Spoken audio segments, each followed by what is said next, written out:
الحمد لله سنة الله ثم الصلاة والسلام على رسول الله صلى الله عليه وسلم.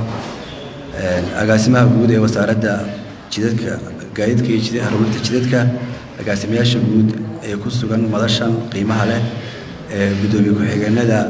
هيدا بركة عياشة يو هيدا شغالة منها هل كان تبارك وهو طبعا يو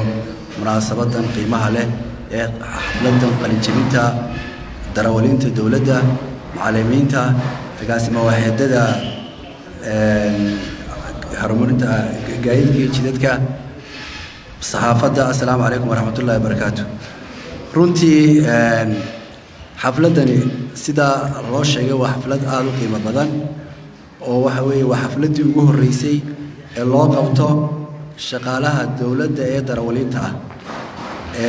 ahamiyadeeda iyo qiimaheedana waa mid la wada garanayo. wasaaradda gaadiidka iyo horumarinta jidadkuna runtii oo waxay jirtay muddo kooban oo 2 sano iyo badh muddada kooban ee 2 sano iyo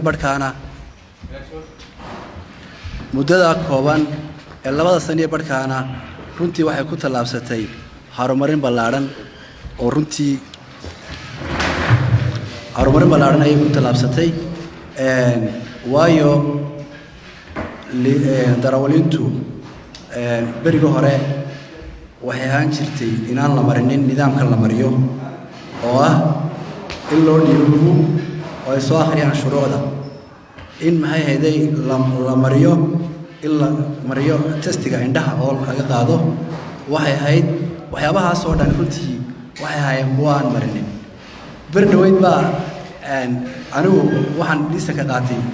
2008 markaasaa la yidhi waliisamadii waa la bedelay markaasaa la yidhi war daanu darawal baan hayba halkiisiiya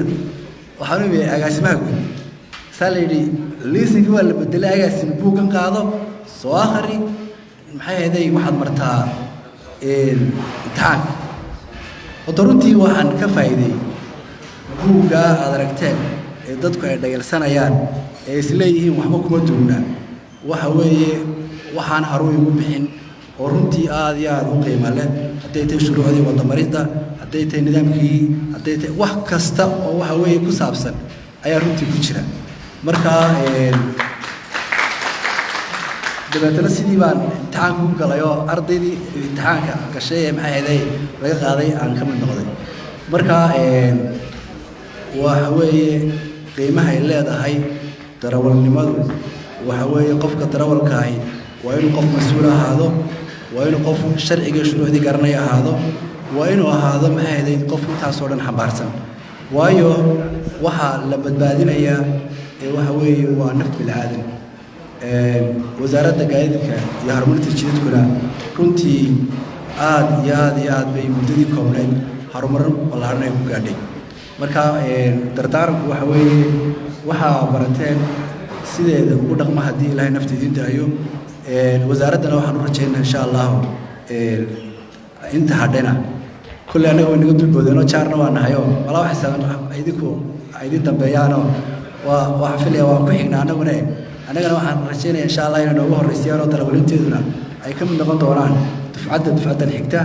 aad iyo aad baan mar labaad idinku hambalyaynayaa cilmiga aad barateen ilaahay ay anfaco ha noqda kuwii sidaa loogu tababaray ku dhaqma. asalaamu calaykum waraxmatullahi wabarakaatu.